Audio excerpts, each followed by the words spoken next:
Wow, welcome everyone to the 34th annual Organic Farming Conference. It is great to see everyone's faces here today. I'm so excited.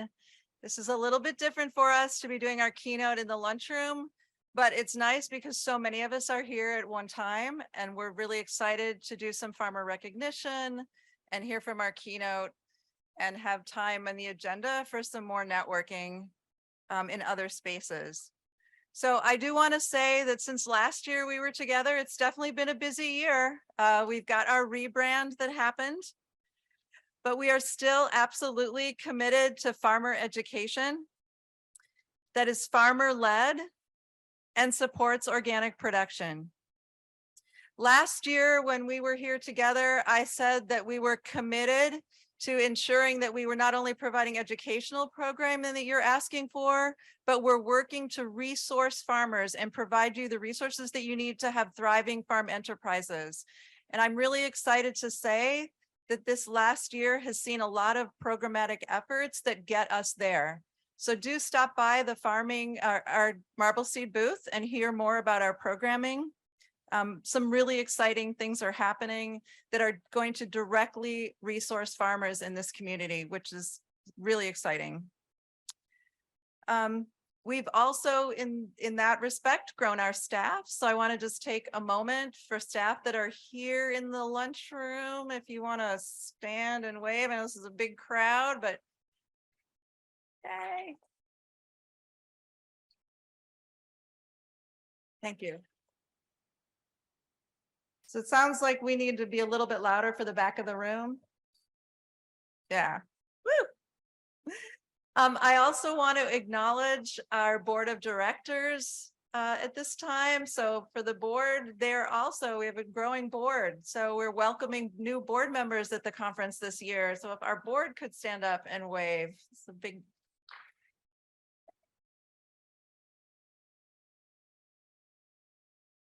I also want to just mark a couple of things. This afternoon, we have 4 sessions from 4:30 to 6 that should be interesting community conversations. So you want to check that out in your program. It's a little bit of a different format than our normal workshops or roundtables. And then tomorrow in the afternoon, we are doing basically the ultimate networking event.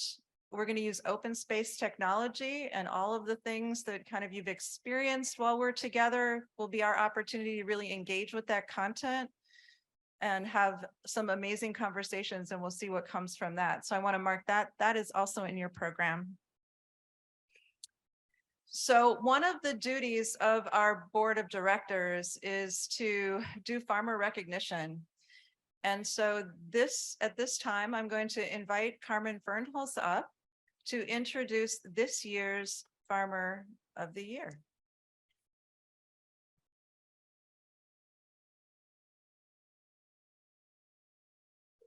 Thank you very much, Lori. And thank you, Marble Seed, again, for such a tremendous conference that's going on. It looks like we are coming back from the COVID era, and it's exciting. So before I have them come up, I would like to say a few words in introducing Harold and Ross. Harold and Ross Wilkins own and operate Janney's Farm, a multi-generation farm using the latest technology to raise hybrid and heritage food grade grains. They serve large and small food companies, as well as many brewers and distillers with their certified organic corn, soybeans, wheat, rye, oats, buckwheat, and other grains. As 4th and 5th generation farmers on the fertile land of Iroquois County, Illinois, they are continuing their family's tradition of caring for the soil and growing good food for their community. The farming philosophy at Janney's Farm is to restore the life and health of the soil through crop rotations and cover cropping. They walk their talk.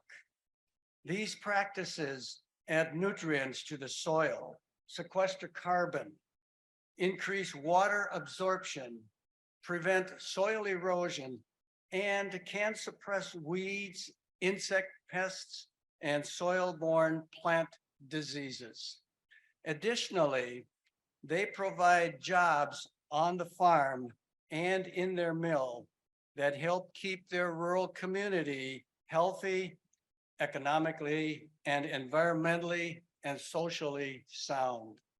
Ross and Harold's sister business, Janny's Mill, is an extension of the farm that sprung up one day as Harold was watching tons of his organic wheat flow into the semi before traveling many miles away from Janny's farm for processing. It took years of research and planning before they began stone grinding grains from Janny's farm in the spring of 2017. The father and son duo worked with bakers to get their input and feedback, and by fall, they were milling consistent, high-quality flours that earned kudos from both home and professional bakers. They have been milling those flours and adding more to meet baker-specific needs ever since. Harold believes organic farming provides the opportunity to bring in a new generation of farmers to the organic movement. Another congratulations to Ross and Harold, Marble Seed's 2023 Organic Farmers of the Year. Harold and Ross.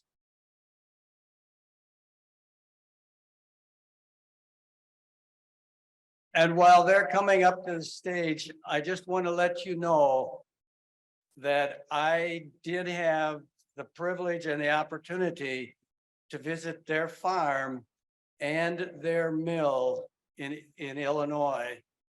And if you haven't been there, make it a destination. It is definitely something to see. So come on up, gentlemen.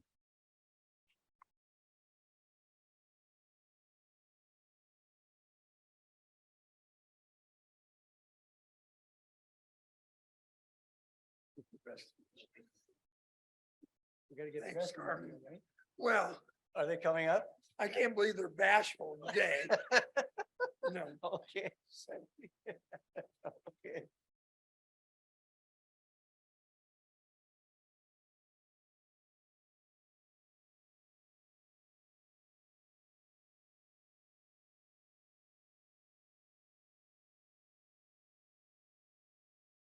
First of all, congratulations, Harold. thank you, Carmen. I remember that visit to your farm. It was well worth it. And I told them it's a destination. Thank you.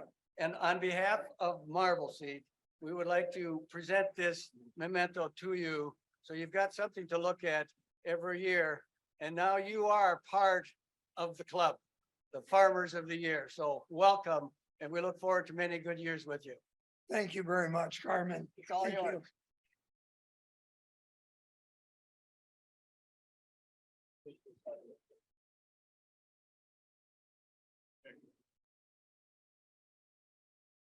Well, first of all, I want to thank the Marble Seed community for honoring us with the Farmer of the Year this year. I got a crew behind me here that I want to introduce. They told me I had 10 minutes, and for those of you who know me, that's about how long it takes to say hello. So anyway, we'll work through this and make it as quick as possible. But Janie's farm consists of a lot more than just a couple of people. But I want to introduce the people that make this thing run on a daily basis and who are responsible for its success.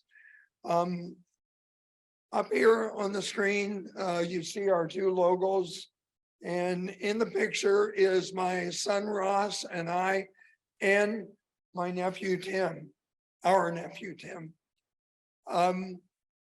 Every day while I'm delivering flour or running here and running there. For those of you who are familiar with volleyball, I call myself the libero. Ross and Tim are running this farm very efficiently. We are marrying good organic practices with today's technology. And it's helped us to be very successful on the farm, which has led to also providing grains for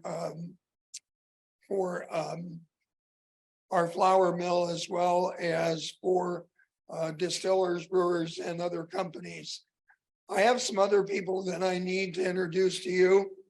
These are the most patient people on the farm, and that are the wives. Starting with my wife, Sandy, who married me 40 years ago without knowing what she was getting into. And thank you. Yes, she deserves it. Next is my daughter-in-law, Danielle, who is a veterinarian, who married Ross. And I knew she loved him when she sat on a cement block on a pillow in a 4430 with no air, baling hay. So I knew she was going to be like a staple on the farm. On this side is my niece, Leslie, who is actually our niece, married to Tim. All three of these women put up with not seeing their husbands, sometimes very often, late dinners, early mornings, sometimes not. Sandy doesn't see me for 2 or 3 days. Maybe that's why we're happily married. But anyway, the last person that I haven't introduced is Jill Cummings, Jill Brockman Cummings, and she is our mill manager. For any one of you who have used our Janie's Mill products, she is the reason behind that success. I can stand here in front of you and talk all day long because these people behind me have made all these things work. And once in a while, I help them with a decision or two.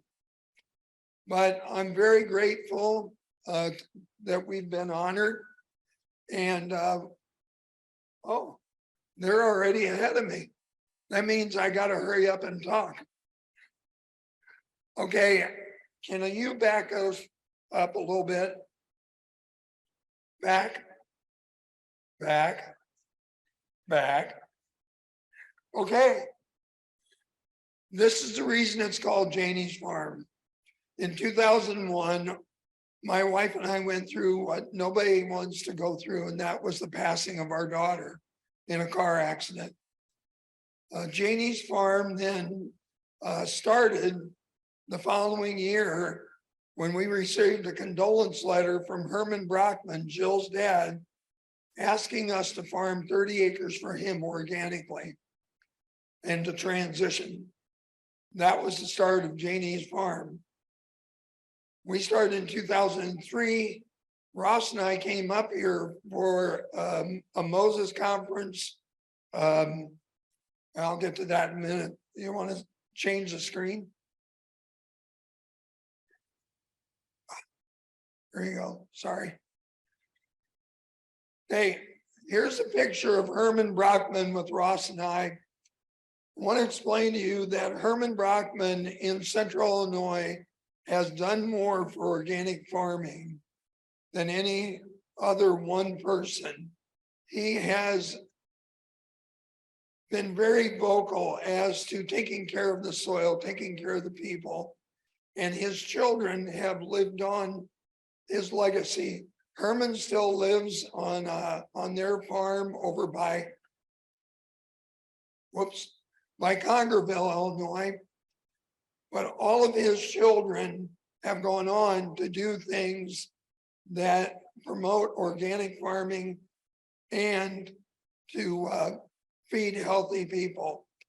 And unfortunately today, Tara Brockman, Jill's sister, was not able to be with us, but she's the communication director for the mill. and has had a lot of, is instrumental in everything that we do with the online presence of Janie's Mill. So we use all organic practices. We farm for 24 different landowners, all people who want their farm to be farmed organically.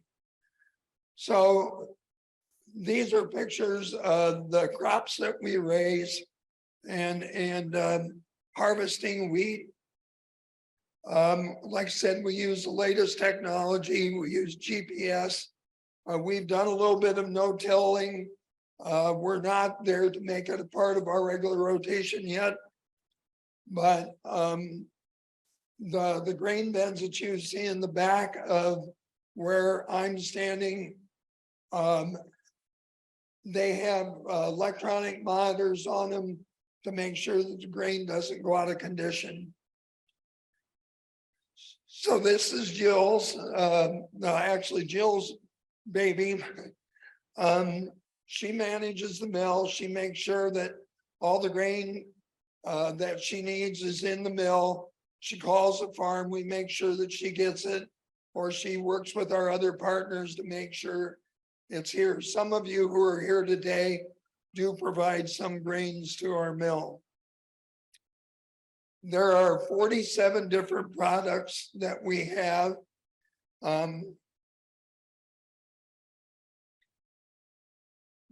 These are just pictures then of customers. That's what I do. I grab a truck, I go out into the neighborhood, which means a 5-hour radius of our farm. And I sell grain and flour and work with the bakers and the distillers. And so this is our family. In your left-hand corner, that's also my daughter and son-in-law and our granddaughter. And you can see the picture of her at the bottom here in the corner. She is the Southeast Regional Sales Manager for Janie's Mill in the Miami area.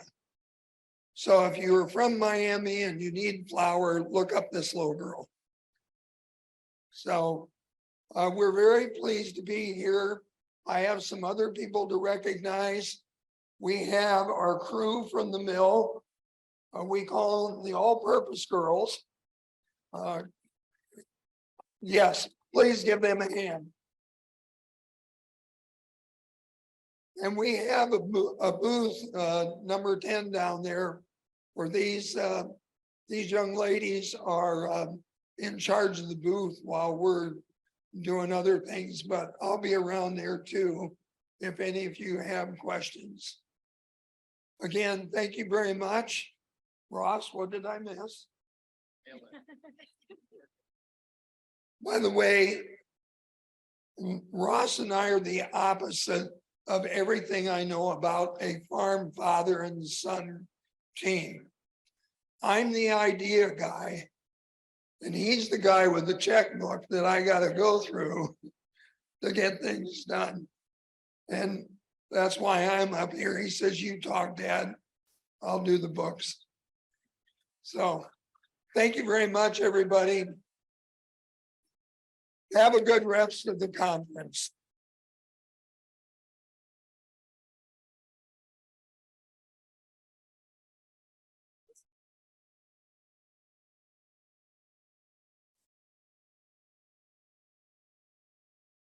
Oh, congratulations again.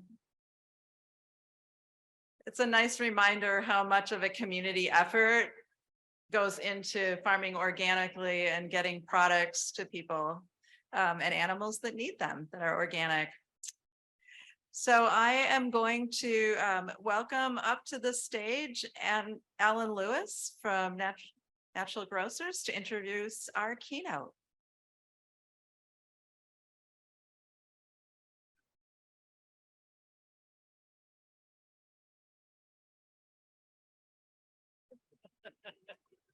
Thank you, Lori. Hey, I'm making a lot of noise because in the back of the room, You don't realize how much sound is coming up here, and I want you to really hear our next speaker. I'm very honored to introduce our keynote today, Austin Frerick, a man whose insights and data I use regularly in my own research and presentations, and every now and then I actually attribute it to him. Thank you, Austin. Austin Frerick is an expert and activist in agricultural and antitrust policy. During the 2020 presidential campaign, he advised both Elizabeth Warren and Pete Buttigieg on agricultural policy before ultimately serving as co-chair of the Biden campaign's Agricultural Antitrust Policy Committee. But alas, he did not get Tom Vilsack's job. Maybe next time. Austin is a fellow of the Thurman Arnold Project at Yale University, an initiative that brings together faculty, students, and scholars to collaborate on research related to competition policy and antitrust enforcement, and now serves on the board of directors of the Socially Responsible Agricultural Project, a true champion of everyone in the room. Austin's keynote is entitled "The Concentration Crisis in America's Food System. So what, now what?" He will provide an overview of the current consolidation crisis in America's food system, using examples of the new robber barons in the food system to illustrate how the unbalanced exercise of economic power that results from excessive consolidation hurts all of us, family farmers, workers, and communities. Welcome, Austin Frerick.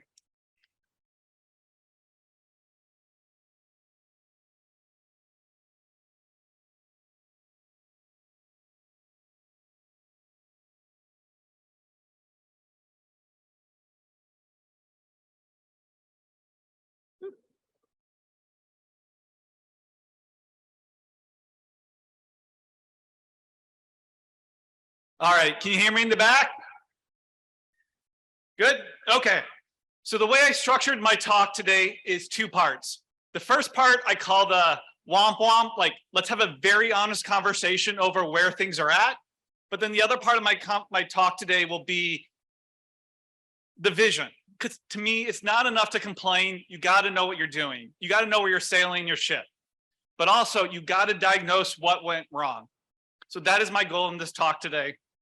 And I should also tell you on a personal note, I haven't been this nervous and excited for a talk ever, but because for the last 5 years, I've been working on a book tentatively entitled Barons, How Power Concentrated in the American Food System. And this is the first time ever I get to talk about it. Woo!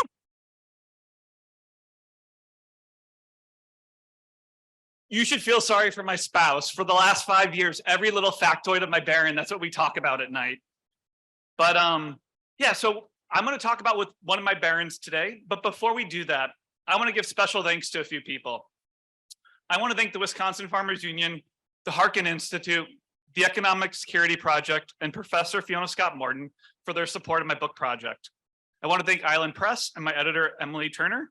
I want to give special thanks to Toby Kane for turning me on to Marble Seed. And last but not least, I want to thank Lori Stern and the team at Marble Seed for inviting me here today.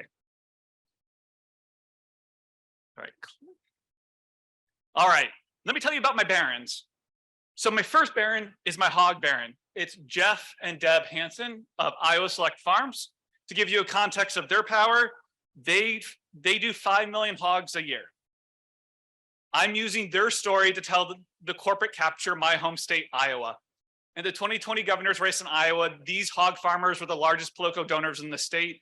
I believe they donated over $300,000 to the governor of Iowa. They have a private jet. I had a lot of fun with this story. My second Baron is probably the least known Baron. It's JAB. They are a secret German family. They are my coffee Baron. They sell more coffee every year in America than Starbucks. And here's how they did it. In the last 10 years, they rolled up coffee. They own, I kid you not, Pete's, Caribou Coffee, Einstein, Bruegger's Bagels, Manhattan Bagel, Noah's, Krispy Kreme, Pret a Manger, Insomnia Cookie, Panera Bread, Stumptown, Intelligentsia, Green Mountain Coffee, Trade Coffee, and those little Keurig cups. Oh, this is, and they have a very fascinating history with the Nazi Party. This chapter is, I'm using their story to tell the story of monopoly in America and the changes in our monopoly law. My third baron is Cargill, or the Cargill family. They are my grain baron. Now I have to be honest with you, they weren't in my original book. I mean, when you like put an outline together. I have always heard of Cargill growing up, but I never really knew what they did. And it wasn't until I started really researching the Farm Bill where I realized, oh, Cargill's in everything. To give you an example of their power, they're the largest private company in America. They are bigger than the Koch brothers. So I'm using their story to tell the story of what happened to the Farm Bill, how things kind of went off the rails. My fourth baron is the one I'm talking about today, JBS. JBS is my slaughtering baron. I use these words, I understand the harshness of these words and I don't use them lightly. They built their empire through corruption. Corruption we haven't seen before in the modern American food system. And to give you context of their power, every single day they produce enough protein to give a 4-ounce portion of meat to every single citizen of Australia, Canada, Poland, Spain, and Italy combined. My fourth baron, and this is for the dairy farmers out there, are Mike and Sue Mikulski. The Fair Oaks Farms, they helped develop a brand you might have heard of called Fairlife. To give you an example of their power, they produce 4 million school milk cartons a day. I'm using their story to tell the story of the dairy checkoff. My sixth baron is Driscoll's. They are my berry baron. This is the baron that I think is most unexpected to people. To give you a context of their power, their operation employs 40,000 people in every single continent in the globe except Antarctica.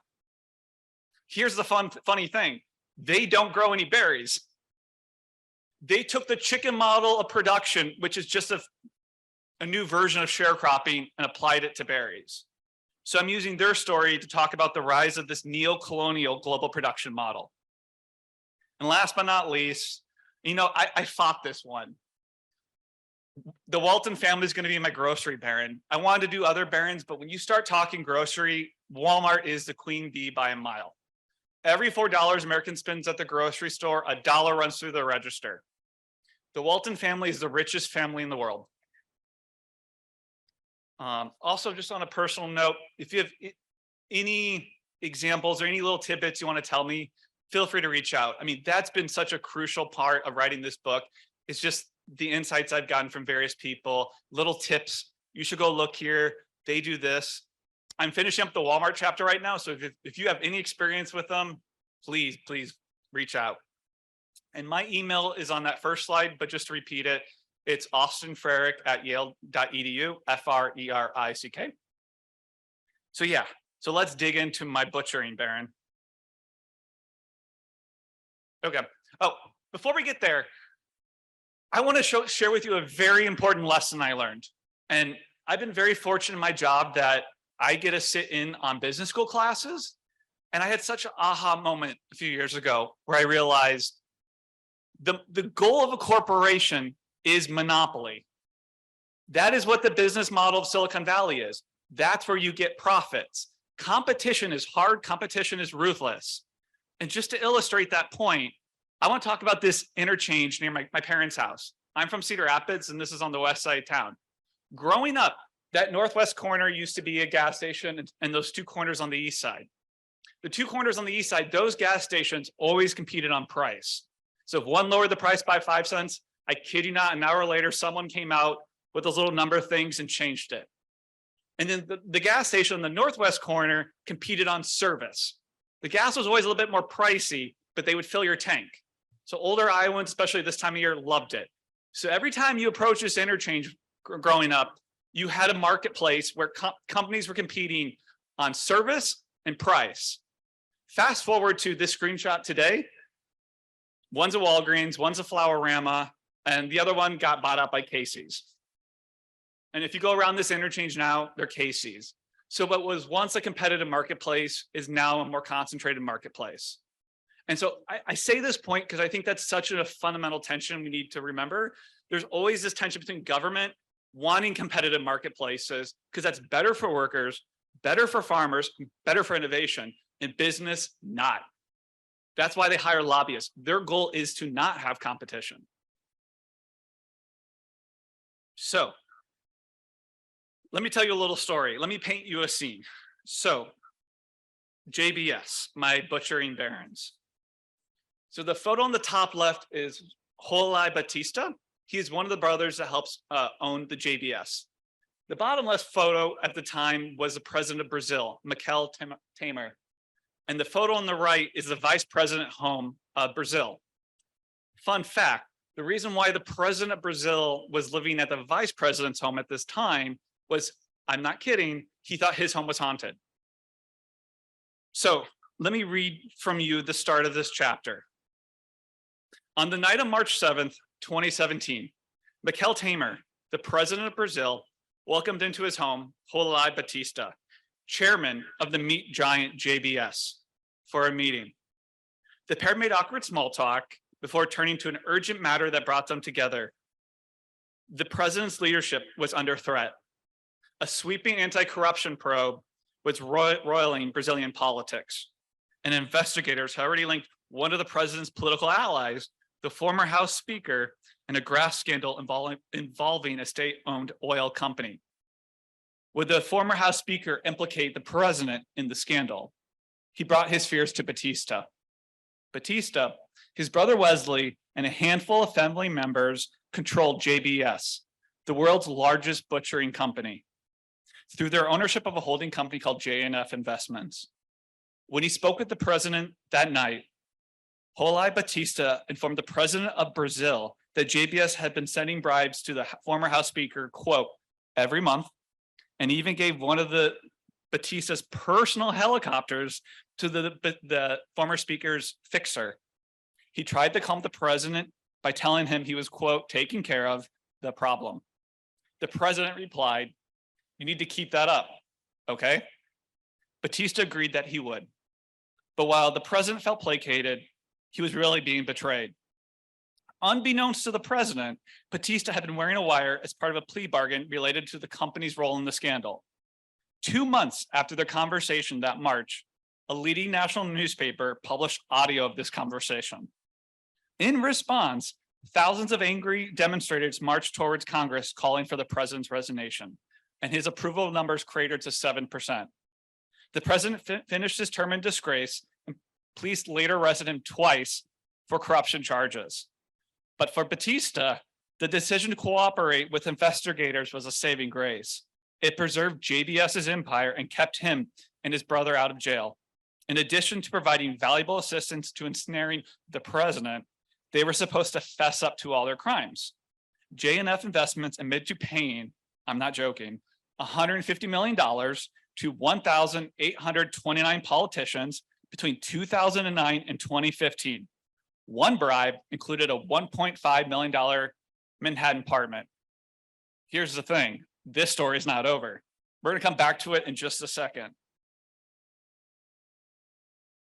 So let me tell you about JBS using their own words. So this is their website. They employ 250,000 people across the world. They're the #1 company slaughtering beef in the world, the #1 in chicken, and #2 in pork. And they're the #1 in leather. To give you just a context of more of their power, they sold more food in 2011 than Nestle, PepsiCo, Kraft Heinz, or Unilever. How did they do this? Let me tell you a little history. So this company was founded in 1953. It started on a ranch. The dad would butcher cattle 1 or 2 a day. And then Brazil in the 50s decided to move its capital into the country, inward, about an hour or 2 from his farm. So he started supplying the workers, the business grew, and it was a regional meat packer. In 2015, the company had slaughtered 5,800 cattle a day. Less than a decade later, they had the capacity to slaughter 100,000 cattle, 70,000 hogs, and 12 million birds in less than a decade. How'd they do it? They started buying companies, an aggressive acquisition spree we have never seen before in the food system. In America, in 2007, they bought Swift. And then shortly after, they bought Pilgrims, a controlling interest, I should say. And with those acquisitions and also smaller ones, they bought all these 40-some brands. I joked to someone the other day, I think you should go to Woodman's and play bingo and see how many of these brands you can find. But the key thing here is, so Swift goes all the way back to Teddy Roosevelt when he broke up the meat. But back then, Swift put its name on everything. If you notice, JBS's name is on none of these brands. So you can go into the store and never heard of the largest slaughtering company in the country, or in the world, sorry. And let me just tell you one little example of that. Cedar River Farms. I had heard of this brand like 5 or 6 years ago. I was eating at a restaurant, Old Ebbitt Grill in DC near the White House for lunch. And I saw this, it was like they put this brand next to their beef options on the menu. And I'm from Cedar Rapids, Iowa, and my town is literally named after the Cedar River where the rapids are. So I was like, oh, this farm must be near my home. So I went home that night and Googled it, and it listed the address of Greenlee, Colorado. Unbeknownst to me at the time, that is the headquarters of JBS America. So this is all part of that bigger illusion of choice, that kind of false narrative that these companies sell. So let's go back to this story. So why were these butchering barons bribing all these politicians? They were doing these bribes because Brazil has a quasi-state-owned bank, and they were getting very, very cheap loans to go on this massive acquisition spree. When one of the brothers was asked about it, he quote said, "Oh, no way, I would never have happened. We would not have made the deal. They would not have been able to make these purchases if it wasn't for the bribes to get the super cheap money to do so." As The Economist put it, as JBS was buying up rivals, the Batistas were buying politicians. So what was their, oh, this is where the story gets really funny because it just says so much about their character. So here's the thing, they get caught bribing and all that. They catch their own president on a wire and they do what they're told. And in theory, they should just have to pay a fine, slap on the wrist and move on. But that's not how these brothers are. I kid you not, the day before this was announced, they engaged in insider trading. They tried to make a profit off this. And they didn't also, the investigators realized they were part of the deal was you have to come clean on everything. Well, they didn't come clean on everything. So they were eventually sent to prison, but just for a few months, came out. The US, we made them pay $128 million, and then the SEC also made them pay $27 million. But here's the thing, they became monopolists through corruption and bribery. As Rosa DeLario, she is a congresswoman of New Haven, Connecticut, said, quote, "They entered illegally into our markets. It is all through bribery and legal activity. They have managed to put themselves in the place of being one of the largest meat packer corporations in the world." She actually called for them to be banned from doing business in the US. I mean, yes. I mean, a simple thing of they probably shouldn't get government money. Well, let's talk about, let me go back. Hold on.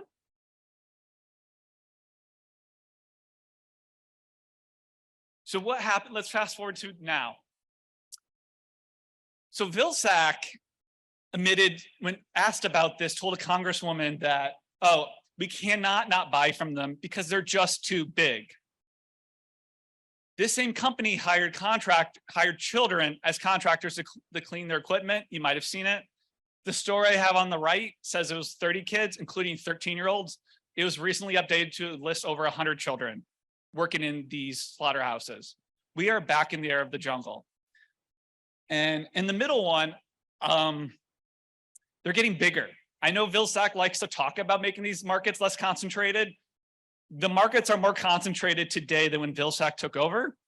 Tyson has announced it's buying a sausage company. JBS is buying something right now. They're buying a pork CAFO operation in Iowa.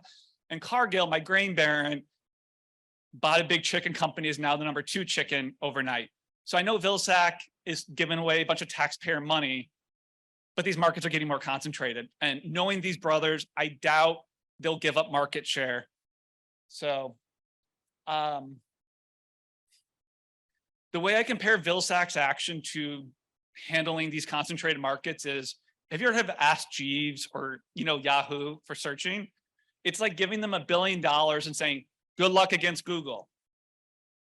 That's not going to do anything. It makes you think you're doing something, but monopolists do not give up market share. And guess what? You just wasted $1 billion of taxpayer money. What Teddy Roosevelt did a century ago cost American taxpayers nothing. So let me go back for a second.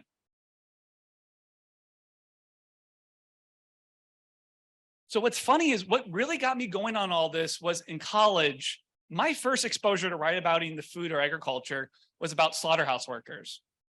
So in an internship in DC, I got tasked with proofreading school data. And naturally, I looked at the Iowa figures. And what I noticed was the same school districts in Iowa had the highest percent of non-white students, highest percent of free reduced lunch, highest ESLs. And it's all those little blue districts you see on that map. And that's a map of free reduced lunch school districts in Iowa. And I was like, what's going on here? So I Googled them. What do they all have in common? They were all home to a slaughterhouse.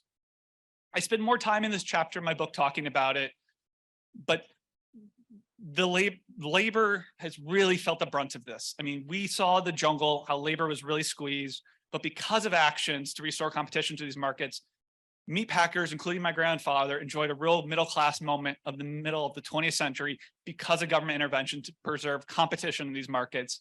And what we've seen since is a systematically reduction in those protections, and was once a solid middle-class job has returned to its exploitive origins we saw in the jungle.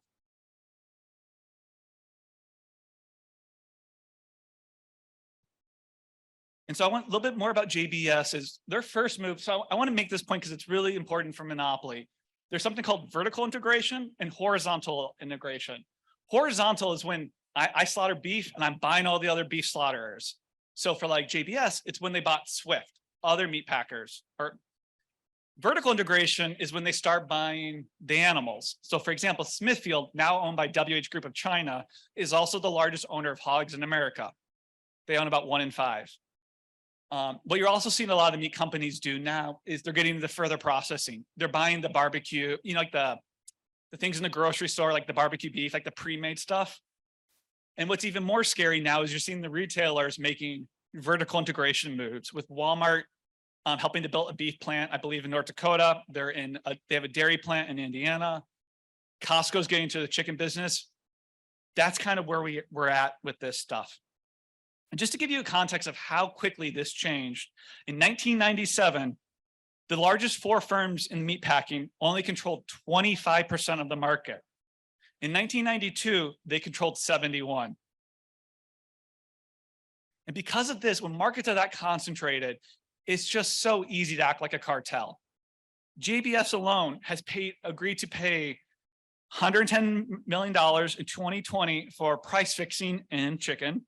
In 2021, in pork, it paid $33 million, and in beef, it paid $52.5 million. Getting slapped on the wrist for price fixing and acting like a monopolist is now just a cost of business, and it doesn't actually do anything to punish these companies.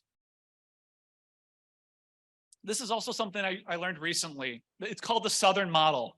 This academic wrote this paper in 2018, how some of you might know, but in modern chicken farming, you don't own your bird. You're given the bird, you're given the feed, you're told what to do. You sell it back to the company who does tournament style pricing, does this whole super exploitive power model of production that is rooted in sharecropping. And what has happened is we've seen that model, that very exploitive model of being applied to other production. They call it the chickenization. We saw it in pork. They're trying to do it now in beef. And we're seeing it in berries. But this just didn't happen. This is just old-fashioned corruption. Take State Senator Wendell Murphy of North Carolina. He was a state senator in Eastern North Carolina. He's the one that deregulated hogs. He saw that chicken model and decided to apply it to hogs. So he deregulated it in North Carolina. And guess what? He went into the hog business. That's why, check out this chart. You literally see it's on the left is how much hogs are being produced in North Carolina. And for 100 years, it was basically the same. He passes that legislation in the 1880s, and then you see it just surge. then what happens in Iowa is like, no, we want to be number one. So we're going to have this race to the bottom. And this all could have been prevented if USDA stopped in and said, we're not going to play this game. We're not going to allow hogs to be treated this way or have a production model like this.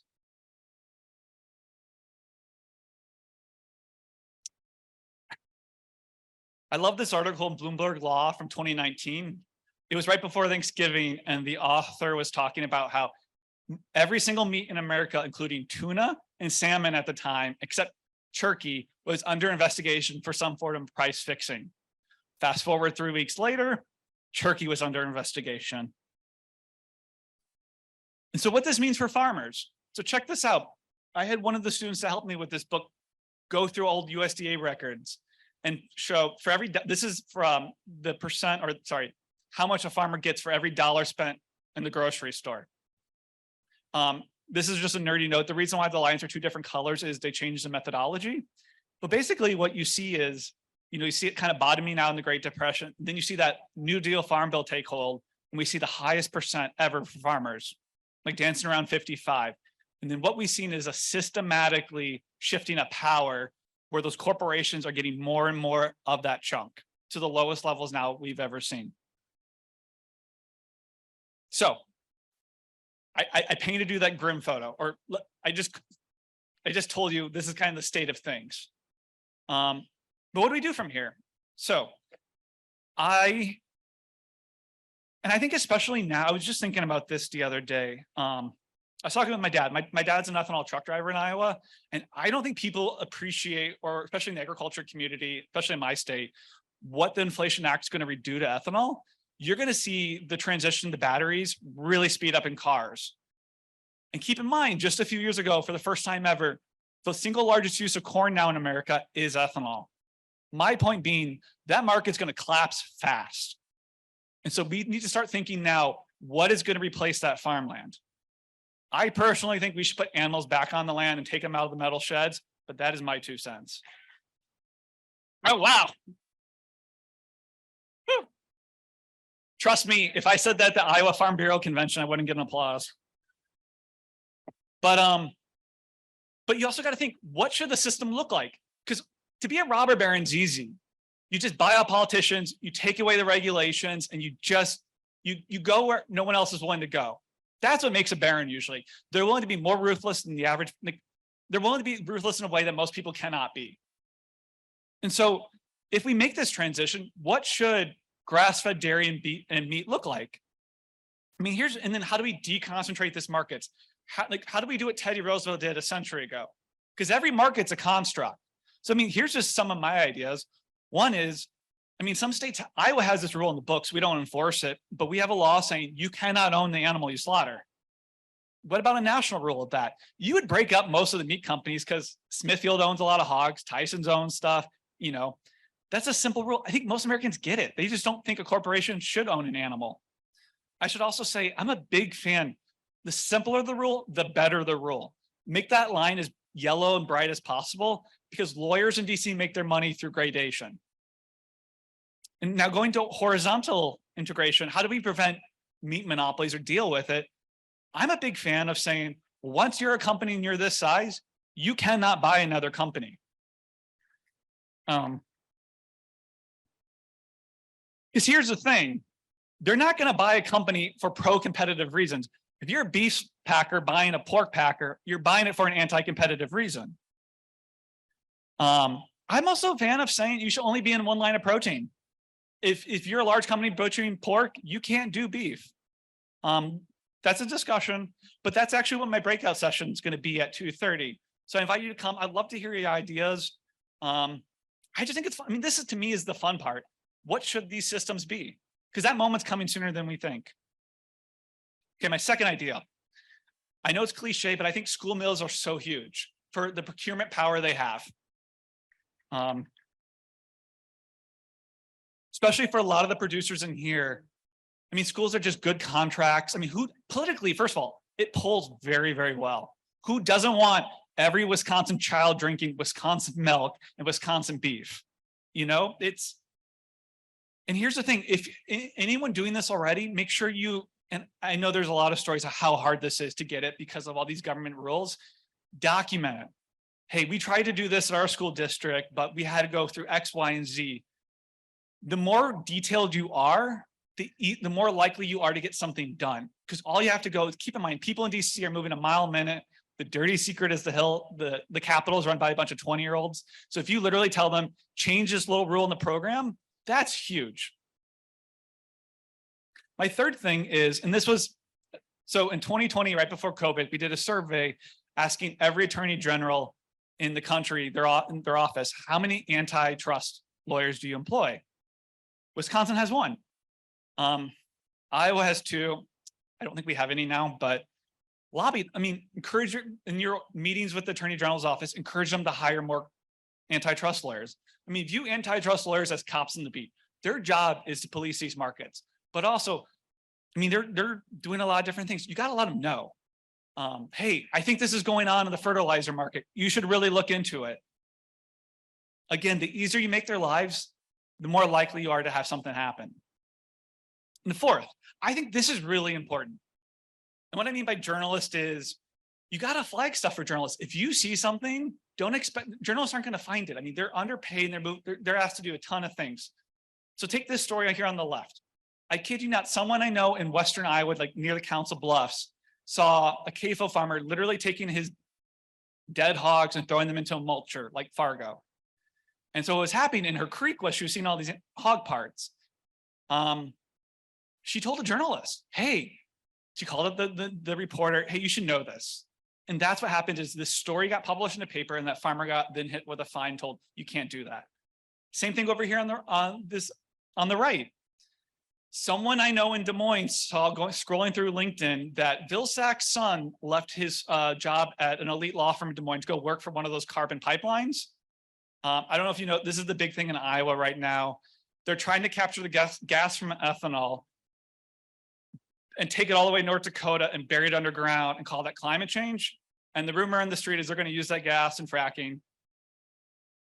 But this person flagged it for a journalist at Mother Jones saying, hey, this smells funny that Tom Vilsack's son is now working for one of these companies that his father has, overseas. And so that's what my point here is. If you see something, say something, reach out to a journalist, flag something, or even if you read something and you're like, I don't think that journalist got it right, or they're quoting another, pro-CAFO person, what have you. A lot of times these journalists, they're just moving too fast. And if you send a nice email personally to them, don't go on Twitter and go, rah, but just say something. That's a huge thing. I do that a lot. A lot of times you see, like at Iowa State, there's a lot of these academics that are just in the pocket of some of these companies and they don't disclose it. So I'll send, if I see them quoted, there's a certain one I'm thinking of who every time they talked about speeding up the killing lines in slaughterhouses, he was always pro that. And he never disclosed all his corporate work. So I would send the journalist an email like, hey, you really should know X, Y, and Z. And guess what? They don't rely on those people anymore. They don't trust those people. So, this is something you can do just reading your news and like where you live. And finally, I had this idea the other day because it's so important. I never heard of this until recently. It's this government document called the Plum Book. At every new presidential administration or the start of every term, the government printing office comes out with this book. Well, this book lists every single political appointment in the US federal government.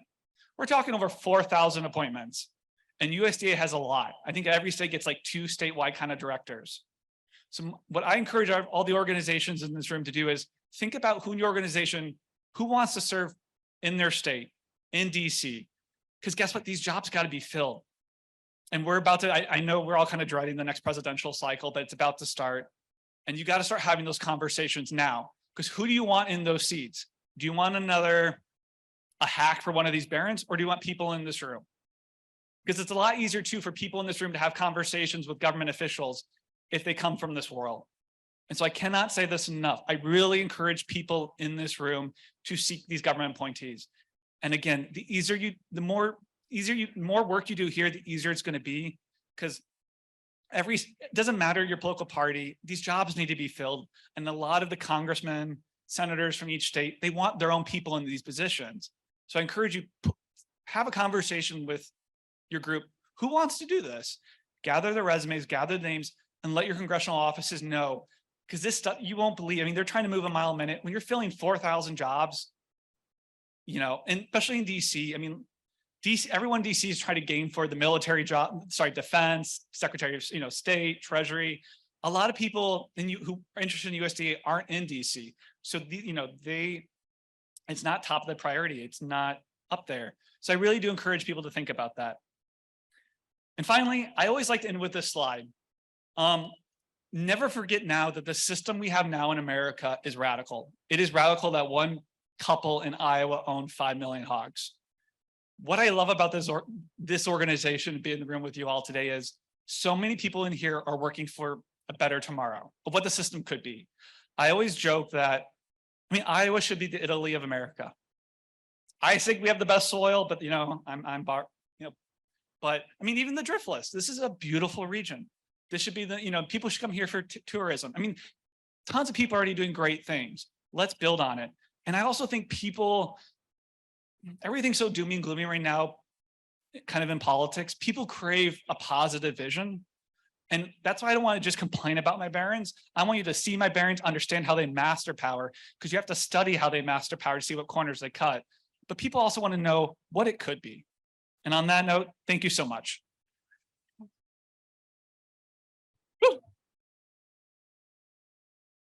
Woo. Right, time for questions. What? Can I take questions? Yeah. Any questions? I know this room is really big.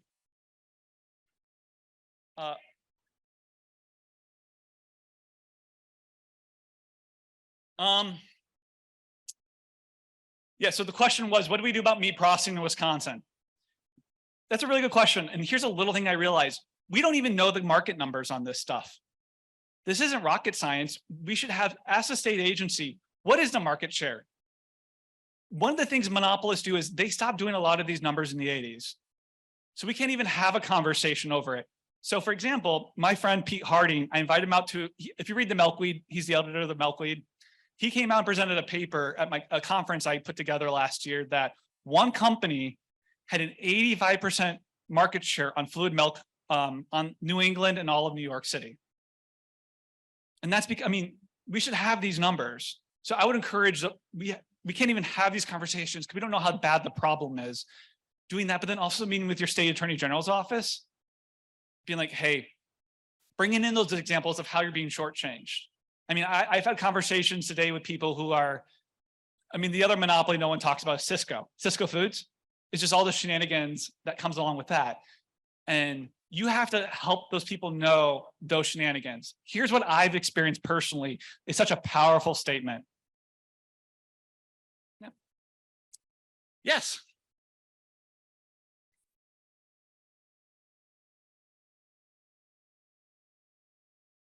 Yes, I do have hope because I actually think this message is one of the most bipartisan things in America. And that is why I'm personally frustrated with Vilsack, because I've never seen a pinata saying, hit me, hit me. These are foreign companies that are corrupt. Like, it's good politics. I mean, you can get, that's what I think is so fun here. It's just what could be. And I think people like that. So I know this presentation on these slaughtering barons is kind of grim, but it's cartoonish. And here's the thing, most Americans know when they think of monopoly, they know Teddy Roosevelt handled it before. It's one of those things you learn in school. So it's something we know we can do. I mean, the question now is we got to have that political courage to do so. Yeah.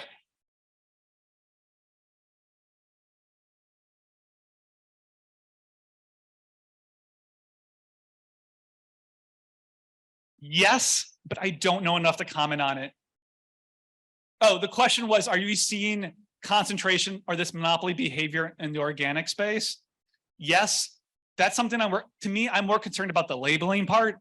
I think labeling in the food system in America is just, I want to use the word hot mess, but it's just, this isn't rocket science. How is the label made in the USA not fixed yet? Vilsack said he would do that 2 years ago. It's not, you put 5 lawyers in a room, you get that done in a week. I don't know. It's just, what bothers me is just, this might be the way I was do your job. If you don't want to do your job, let someone else do your job. But it's just, I've seen what it did to my home state. I used to drive all the time growing up Cedar Rapids to the Dells because that's where you vacation. I used to see so many cows on the grass. That was a game my brother and I would play. I drove to a wedding last summer. My husband and I counted one farm with cows on the land. And it's just so sad. I mean, as an Iowan, I notice the difference in the small towns between Iowa and Wisconsin. Small towns here are a little bit healthier than what I see in Iowa, because this concentration is all the money leaves these towns. Casey's, the CAFOs, you know what I mean? So, yeah. My research? Yeah. The question was some of my research coming up. I should say it, and I should have said this at the start. My book's coming out about this time next year. I don't have a publication date set. That's a good question. I don't know what I'm doing after this book. This book consumed a lot of my life. I joked to someone the other day, I have a whole B-side of Barron's I could do. Like if I did a paperback, there's a lot of Barron's I kind of like danced around, like, oh, I kind of want to take eggs. I think it's Cal Maine that has like a third market share or something. I mean, that's the thing is, there's a potato baron. I mean, that's how you know things are bad, is when you have a potato baron. And again, if you know anything about my barons, I would love to hear it. Reach out to me. I mean, I can't say this enough. The best stories in my book came from people's personal experience and tell me, you should look over here. And I should say, it's a lot of people in the industry have told me that too, because a lot of people, they're kind of sick of what happened. They see it. They know it's not right. And like the funny thing about my baron is, my hog baron, he lives in Naples, Florida. And he has a private jet. I mean, I wrote about him because I'm not joking. I was in a bar in Des Moines, Iowa, and I heard he had a private jet. And I was like, that's funny that a hog farm has a private jet. All right. Oh, yeah. Your book is definitely going into the politics and the economy side of this. Do you get into the ecology at all? One of my great concerns for Iowa is the childhood leukemia levels that are rising because of the lagoons and the nitrates coming off of them. See, I didn't even know that, the rising leukemia levels. Yes, that's what I expand. So that hog article I actually published in Vox, my whole expansion on that in the book is ecology, and a lot of it's water. I mean, my parents have a camper in Fayette County, Iowa. I don't touch the water. You can't, this is an aggressive statement to make. The waterways in Iowa at this point are basically an open sewer. It's not normal when 2/3 of the beaches in Iowa, I know it's a funny statement, are closed in the summer because of pollution. Yeah. Oh, hey again. Great presentation. I'd like to make a point that reinforces what you're saying, and that's that when we get into issues of economics, et cetera, too many politicians and news media try to divert our attention by scaring us about the federal debt. And the federal debt has never been a serious economic problem in this country, whereas concentration of power among too few hands, the corporations that you're talking about, is an extremely serious problem. And I agree, it should be fixed. I actually testified in 2009 when Secretary Vilsack had, I think, 5 hearings about concentration in agriculture. And at that testimony, there was a panel of dairy farmers all the way from 60 cows to 14,000 cows. And every one of them said, well, I think I'm going to have to get bigger to compete. And of course, as part of my testimony, I said, look, if 14,000 cows isn't enough for one farm to be competitive, will somebody tell me how big that size is? And then I went on to explain that my research indicated that it wasn't anywhere near that size if we just follow the rules. That's a really good point. That's why I learned in my research was monopolists create other monopolists. For example, part of the reason why the Driscolls became berry barons is Walmart. They saw, I mean, Walmart's getting all this power, and then so what, in order to have power or compete with Walmart in the bargaining space, you see consolidation across the supply chain. And so it's one of those things, once this thing gets going, once that deregulation happens, that thing speeds up. So you have to nip it in the rear end to get it under control. Because that's why you have to tackle this concentration, is then it causes a cascading effect.